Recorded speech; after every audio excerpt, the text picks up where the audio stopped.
The inspiration for the name, Grace Greenwood, was taken from the name of the school which she had attended, which was called the Greenwood Institute.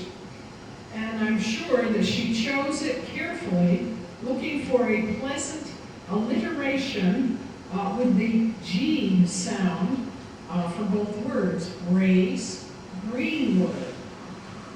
Those Victorian people didn't miss a trick.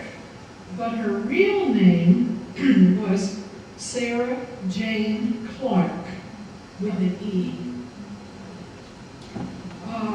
But she wanted a name that sounded melodious and grand, and I guess she thought that Sarah Clark was pretty ordinary. So anyway, she was born right here in Onondaga County, in the town of Pompey, in the southwest corner of the county. You know where Pompey is. And the Cherry Valley Turnpike, you also know that, runs right through it. You might know it better as Route 20. It runs across New York State from east to west. In fact, it starts in Boston, Massachusetts, and it keeps going until it gets to the Pacific Ocean in the state of Oregon in a small town of Newport. Oh, but I didn't come here tonight to give you a geography lesson. Not that geography isn't important, but I came to introduce you to the writer, Grace Greenwood. I started to tell you that she was born in 1823. That's 184 years ago. Thank you. You might not be familiar with her name, but I'll bet you know the name of some of her contemporaries. They're the people who live or lived at the same time as someone else. So back in the 1820s, a number of notable people were born. For instance, Walt Whitman, the poet who wrote Leaves of Grass. Julia Ward Howe, another poet, she wrote the Battle Hymn of the Republic. And Herman Melville, the very famous writer who wrote Moby Dick. And two of Grace's very good friends, Charlotte Cushman, the great 19th century stage actress, and John Greenleaf Whittier, who wrote Barefoot Boy and Barbara Fritchie. You know, shoot if you must this old gray head, but spare our country's flag, she said.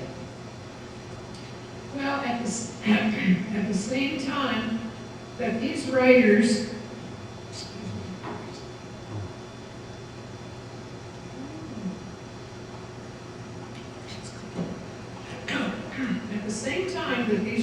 were writing here in America, Ludwig van Beethoven, Carl Maria von Weber, Johann Strauss, and Franz Liszt were busy making music over in Europe. And in London, the RSPCA was formed. Can anyone guess what the RSPCA stands for? The Royal Society for the Prevention of Cruelty to Animals. Can you imagine, 184 years ago, people were concerned about the treatment of animals. I am amazed. So back to Sarah Jane, Grace Greenwood. Her father was a doctor, and she was one of 9 children. They had big families back then. After a very preliminary education in a one-room country schoolhouse nearby their home, she didn't have far to walk. There it is. Where is it? It's on the corner of Ridge Road and number 4. Thank you, Nancy. In the town of Pompey. All right. Did you forget? No, you got to remember Fabius. Okay. Well, speaking of Fabius. Okay. The federal census 1830, shows in the town of Fabius, down near the bottom. You probably can't quite read it. It's the fourth one from the bottom. There's the, shucks. There is the name Fabius Clark, right there. Sorry about that. And all these numbers after it, like this is probably Thaddeus, and then probably over here is his wife. Well, here's a child, a female child, two other female children, one male child, two male children of certain ages. That was a large family, as Frack said. So anyway, she wrote me this note and said, find out where they lived in Fabius. They're on the census. She wrote me this note that says, you know, they're on Route 80, Route 91, you turn left, you turn right, there's stuff, there's buildings, and I'm saying to myself, I don't even know how to get to Fabius by myself, and she wants me to find this place. So I found an aerial picture of Fabius, and I haven't seen this before, so I... Well, it's actually quite a lot better right there. Oh. Okay, now I think here's my point. I think this is the Fabius School, and we must be down here somewhere. Right here, and I think I'm parked right here. So you keep going on this road, and you turn, and this is Route 91, and I think you keep going up here, and then I found this place with stuff. Let me show you a close-up of it. That's what that looks like. Now here's the older house, the old barn with additions on it and stuff, and then a big, thing over on the other side. And I believe, and best I can get from her directions, that might be the Greenwood Farms, where the Clarks live. Does anybody have any other opinions? That's the Greenwood Farm. All right. We found it. We said it is. All right. Okay, that's all I have to say. They lived in Fabius. Very good. Well, they moved away. After all of that, they moved away, and she received most of her education in Rochester. The family eventually settled in New Brighton. Well, not In Pennsylvania, I'm getting to it. Not too far from Pittsburgh, Pennsylvania. This is a picture of her house. There it is. Where she spent her early years. It's on 3rd Avenue next to Christ Episcopal Church. I'm indebted to the folks at the New Brighton Historical Society for those images. They were very, very cooperative and very generous. And there's a marker in front of the home in which she lived. Okay, by 1842, she was only 19, she had her first so-called poems published, mostly protests against what she called were social wrongs. They were very passionately earnest, and they showed a fearless and natural expression. Now, at this early age, she had begun to see the inequities in everyday life. She saw how unfair poor people were treated as compared to rich people. She saw how unequal black people were treated as compared to white people. She saw how dreadful conditions were for persons serving time in jails with no windows and no light. She saw the need for changes. So she wrote about those needs. In fact, there was a term given to those women who spoke their minds and had things to say about society and its deplorable conditions. The term was blue stocking, and to be called a blue stocking was not necessarily a good thing. But even worse, she was referred to as a new woman. This was as opposed to what most girls did which was grow up, get married, raise children, took care of the home, and presented the image of a proper wife for their husbands. Just a minute.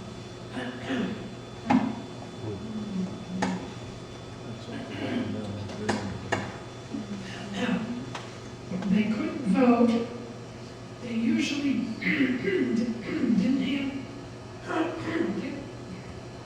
didn't handle the money, probably didn't know how.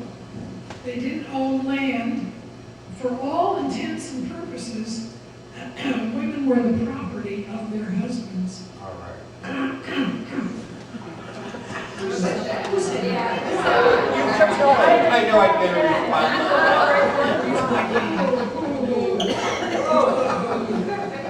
Well, she spoke her mind on these issues. In fact, when she was criticized for her opinions, she wrote, and I quote, "My soul is my own. It shall speak its own language in the freedom which is its priceless and inalienable right." End quote. Well, by 1850, while still in her 20s, she was employed as a newspaper correspondent for the Saturday Evening Post, which was more of a weekly newspaper than a magazine as we know it. As a matter of fact, she was one of the first female newspaper correspondents in America, long before Nellie Bly, who wrote Around the World in 72 days back in 1890. Around this time, she became an editor of a publication called The National Era. One of her first assignments was to proofread a manuscript called Uncle Tom's Cabin. As you know, it went on to become an American classic. She lived in Washington, D.C., and associated with prominent political leaders and their intelligent wives, as well as popular writers of the period. She wrote a column called Washington Letters from 1850 to 1897, 47 years. Around this time, in the 1850s, she traveled alone to Europe. She wrote her experiences and entitled it Haps and Mishaps of a Tour in Europe. She not only visited the famous places that all the tourists go, but she often left the beaten track and visited prisons, almshouses, and hospitals for the insane.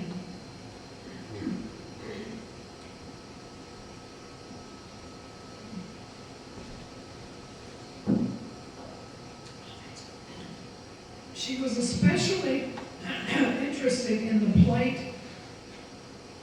of the oppressed peasantry in Ireland, where she spent 3 weeks.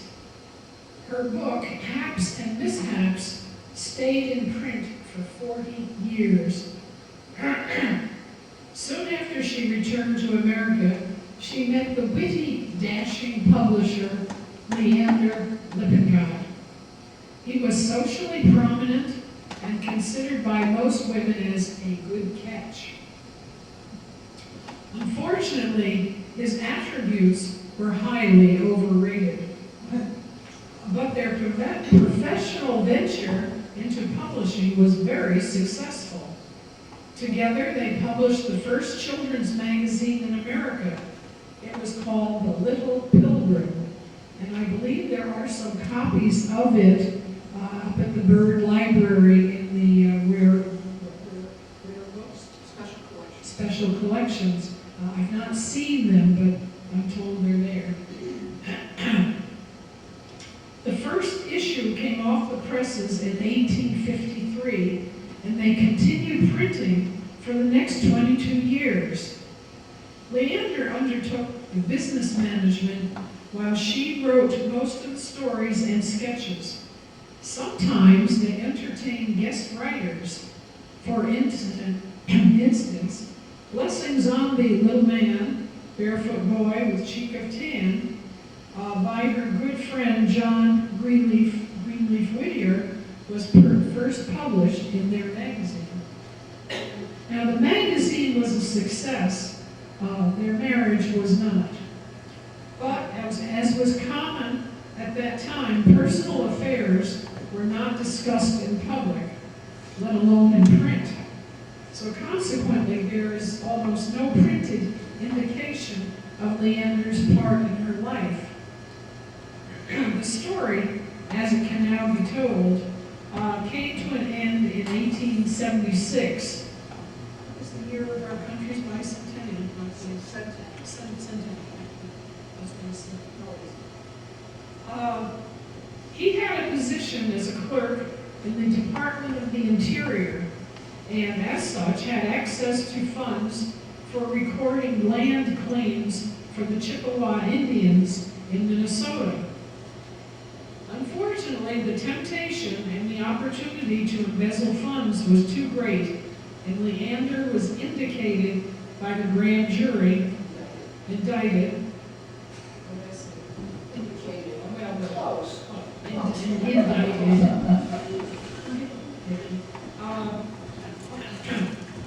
Okay, indicted. But before he could be formally arrested, he fled the country. Now, this was the last that they saw of him. But a Detroit newspaper described him as, quote, one of the most accomplished, witty, genial, and intelligent gentlemen in the public service. Unfortunately, he was also one of the most crooked. There's practically no information about what became of Leander after he departed so quickly. I did find that he died in Philadelphia in September of 1896 of dropsy. Well, I had to look that one up. Dropsy is also called edema, which is a retention of fluid in any of the various places, your ankles, your lungs, your heart, and is a symptom of a more serious problem, which could be liver, heart, or brain, which Leander obviously discovered. Now, while she was struggling through all the personal turmoil, our country was also in a state of national turmoil. The War of the Rebellion, also known as the American Civil War, was taking place. During those 4 years, 1861-65, Grace gave her untiring support for the war effort to preserve the Union and free the slaves. She toured the country and lectured in behalf of the abolition movement, women's suffrage, equal pay for equal work, and opposition to capital punishment. She also visited army hospitals where she read and talked to the wounded soldiers. In behalf of the Sanitary Commission, she worked to raise funds for medical supplies and comforts for the soldiers. These events were called sanitary fairs. Her efforts did not go unnoticed, and as a result, President Lincoln called her Grace the Patriot. In fact, in a display on women in the Civil War at that new big Civil War Museum in Harrisburg, Pennsylvania, she is featured along with Clara Barton, Mary Ann Bickerdike, Dorothea Dix, Mary Livermore, humanitarians all, and all appropriately honored at this very, very prestigious new museum. Well, after Leander flew the coop, Grace found herself in the position of wage earner, as well as single mother of their daughter Annie. Fortunately, she was able to continue her writing both for the New York Times and the Washington Independent. In addition, she continued to lecture. Her main concerns at this point were still women's suffrage, especially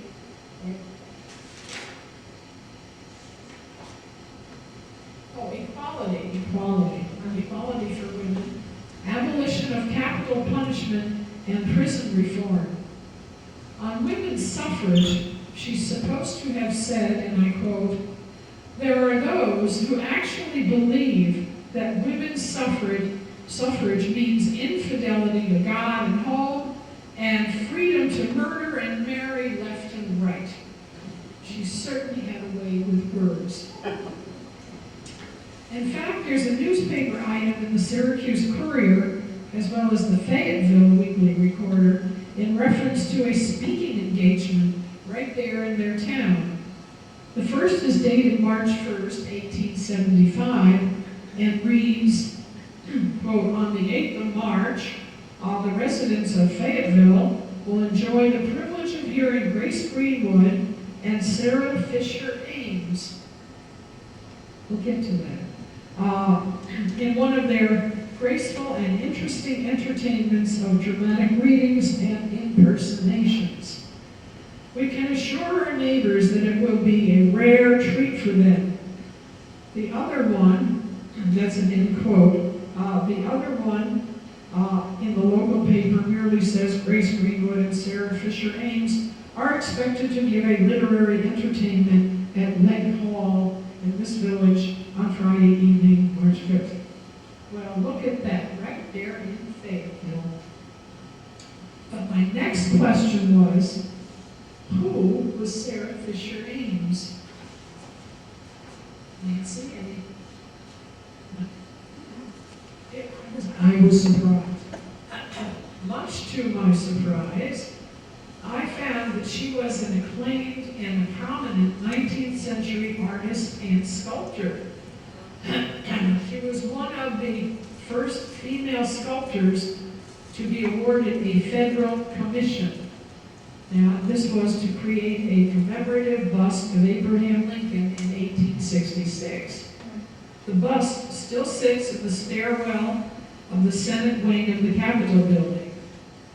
And in 1938, the U.S. Postal Service issued a 16-cent stamp depicting an image of Lincoln, which was created by Sarah Fisher Ames. And I wonder, well, why a 16-cent stamp? Duh. Well, he was the 16th president. Oh. It chokes me.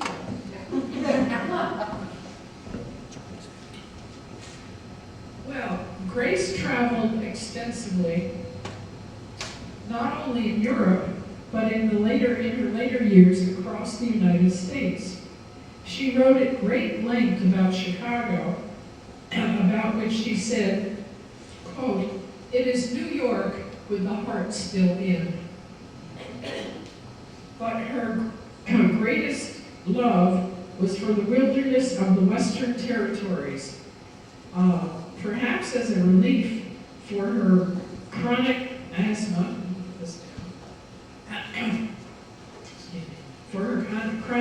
and bronchial problems. She sought out the pure, dry air of the Colorado Territory. Maybe that's where you should go.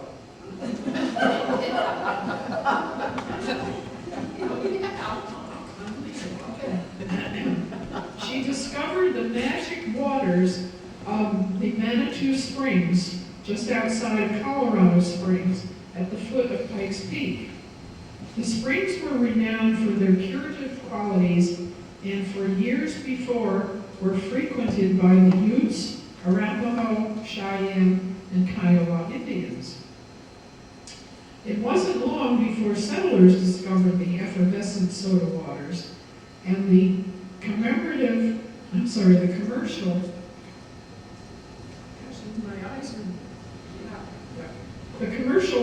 prospect of developing the area. Not only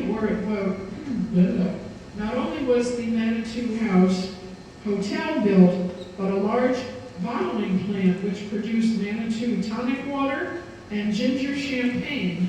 And by the way, they were served on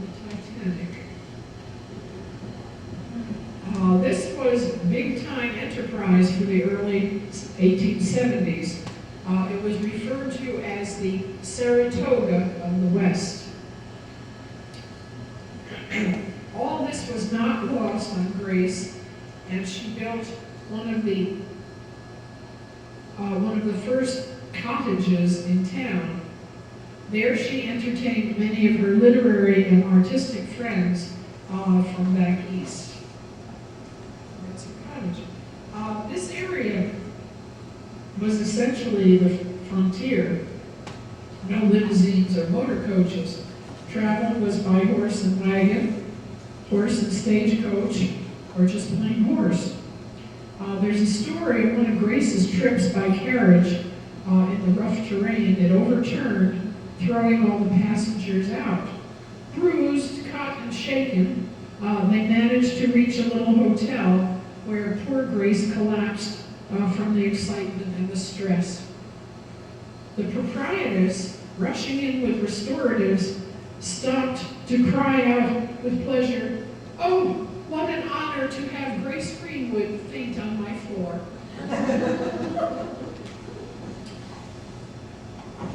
She was an avid publicity agent for the New Frontier. In fact, she was a vocal proponent of statehood for the Colorado Territory. It was denied by Congress in 1873, at which time she wrote in the New York Times, she wrote, and I quote, "May they all be left by the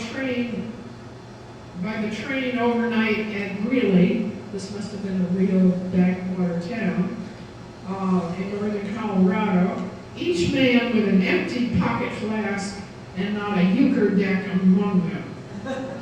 Now this was a pretty serious curse. It must have had an effect, because 3 years later Congress did pass legislation admitting Colorado as the 38th state. In her last years, she lived with her daughter Annie and son-in-law Henry Winslow in New Rochelle, New York. She still wrote her column for the Washington Independent right up until a few months before she died on April 20th, 1904, of acute bronchitis. She was 80 years old. She's buried with her parents back in New Brighton, Pennsylvania.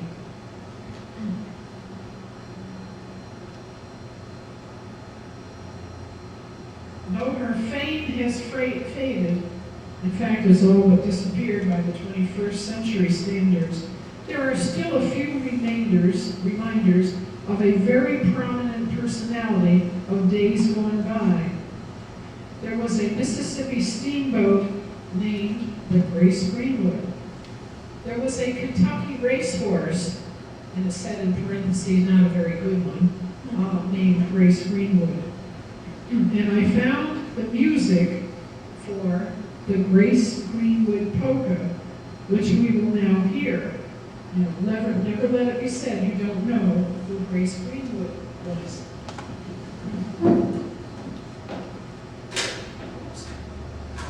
Press the right button. I'll try. Let's see.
It's finally over. Catchy little tune.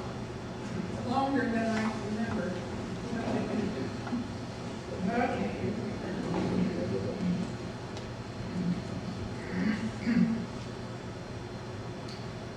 Okay. She wrote newspaper columns, stories, sketches, and poetry. I found one of her poems to be appropriate even by today's standards. It's called, I Will Never Grow Old. It starts out, oh no, I never will grow old, though years on years roll by, and silver o'er my hair, dark brown hair, and dim my laughing eye. They shall not shrivel up my soul, nor dim the glance of love. And it goes on and on and on, and it ends. Smile on, doubt on, say life is sad, the world is false and cold. I'll keep my heart glad, true and warm. I will never grow old. Grace Greenwood was not a great writer. Her many little books are all but forgotten, written in the language of it and style of the Victorian era. But she helped pave the way for 20th century women who are now accepted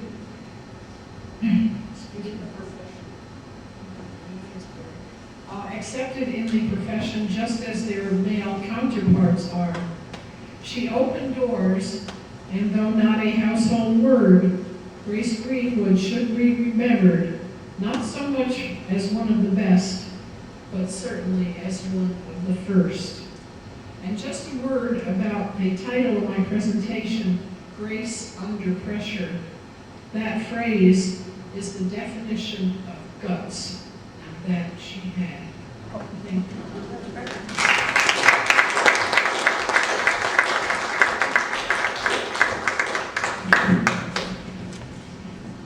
Would you take questions? Sure, Sue will answer anything you ask. As you can see, we've got a team here tonight. It's not just a person, it's a team. Thank goodness. What are your questions? Yes, Julie. How old was she when she lived here and for how long? Okay, You were born here. that's a good question. It's not documented, but it says she got most of her education in Rochester. She started her education over in Pompey, so I think it was a very short period. You know, you can carry the microphone with you. Is that tricky? Speak. Julie hers. Repeat the question and then give the answer. Judy asked what her age was at the time she lived in Fabius, and it's not documented very clearly. She started school over in Pompey in that little one-room schoolhouse, and then said she moved to Fabius, but she received most of her education after they removed to Rochester, so I'm thinking it was a short period of time, but it didn't give me that information. I would have to probably go into the census, tax records, and Peter will find out. And did they build that house? They could have. Right. I don't know. Dorothy, the one-room schoolhouses only went to the 6th grade. So she had to get education somewhere else after that. Right, but I'm thinking that she got even more of her education in Rochester. In Rochester, According to what it was sure. Anything else I can't answer? Yes, have you found any of her writings, her children's writings? Yeah, they're up at the Bird Library in Syracuse in special collections. They have some of her, the magazine, The Little Pilgrim. There are various things, that's where I got that one, I'll Never Grow Old, up at the 5th floor of the Onondaga Public Library. They have a few things of hers there.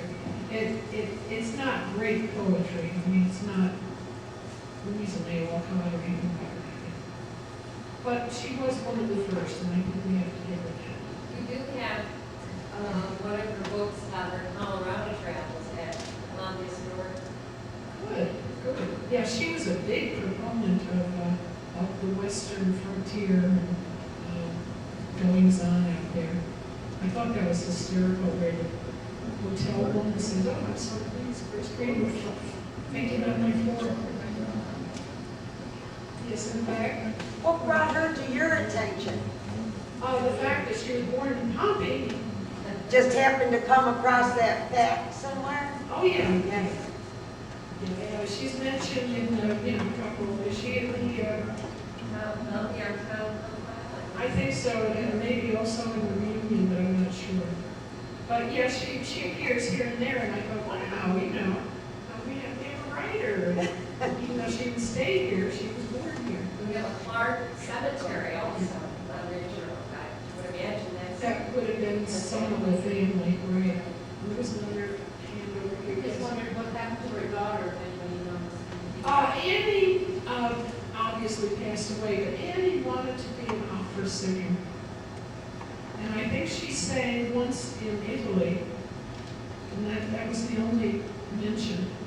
So I don't think Annie really made it big in opera, but that's what she wanted to do. The Lippincott name is very big in publishing now. Is it? That's the family, that's them. I guess he was kind of the black sheep. I mean, from the time he was indicted until he died, there's very little written about him. I mean, he must have, did he fly to Europe? Well, he flew. He fled. He fled. He fled. There wasn't airplanes back then. He flew the coop, but he fled the country.